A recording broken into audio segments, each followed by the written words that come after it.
पूछ, क्या जानना चाहता है? यह कैसा रहस्य है कि जिसके पास सैकड़ों कमीजें हैं वह सुखी नहीं है, और जिसके पास कोई कमीज नहीं वह सुखी है? राजे, सुख का कारण कमीज नहीं, आत्मा है। जो यह जान लेता है कि सुख का कारण भीतर है, उसे सुखी होने के लिए बाहरी वस्तुओं की जरूरत नहीं पड़ती। पर मन तो हमेशा सुख के लिए बाहरी वस्तुओं के पीछे भागता रहता है। इसीलिए राजे, जो अपने आनंद स्वरूप आत्मा को जान लेता है, वह वस्तुओं के पीछे भागना बंद कर देता है। मैं समझा नहीं। राजे, आनंद आत्मा का स्वरूप है। आत्मा अनंत है, इसलिए आनंद भी अनंत है। आत्मा के स्वरूप के कारण व्यक्ति स्वयं से हर क्षण प्रेम करता है।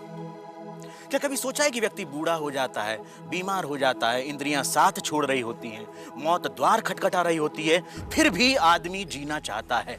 क्यों?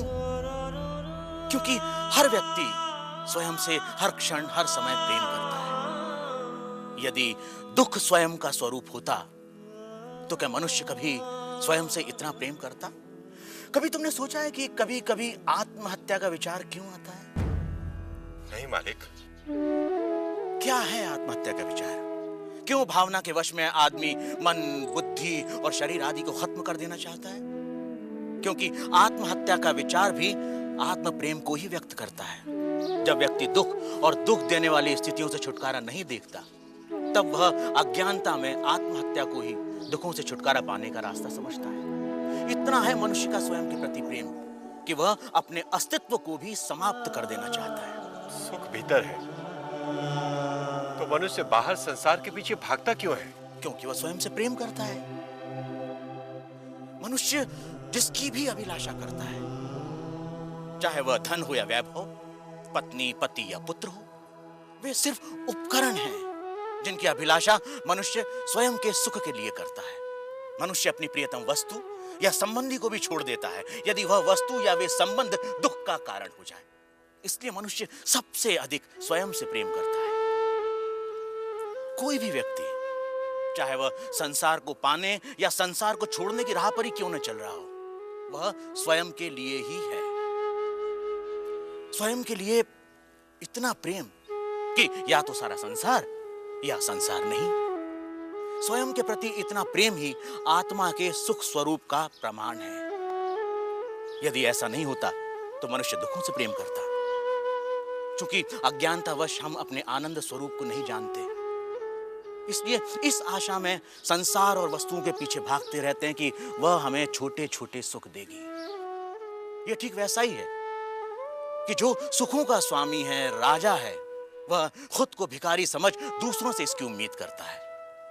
यही है अज्ञान की शक्ति। इसलिए राजे, संबंधों का और वस्तुओं का सुख स्थायी नहीं होता, परंतु आत्मा का आनंद असीम होता है। वो कैसे स्थायी है? राजीव, जब भी हम किसी प्रिय व्यक्ति या प्रिय वस्तु को देखते हैं तो उससे आनंद होता है। इस आनंद को शास्त्र प्रिय कहते हैं।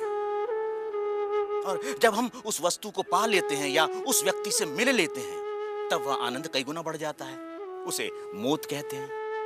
और जब हम उस वस्तु का उपभोग करते हैं, तब उससे प्राप्त होने वाले आनंद को प्रमोद कहते हैं।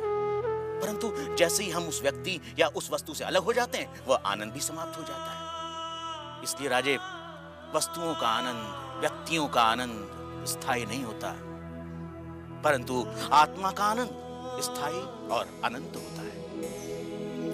बुरा व राजा में आनंद पर लंबी चर्चा हुई, जिसे वेदांत में आनंद मीमांसा कहते हैं।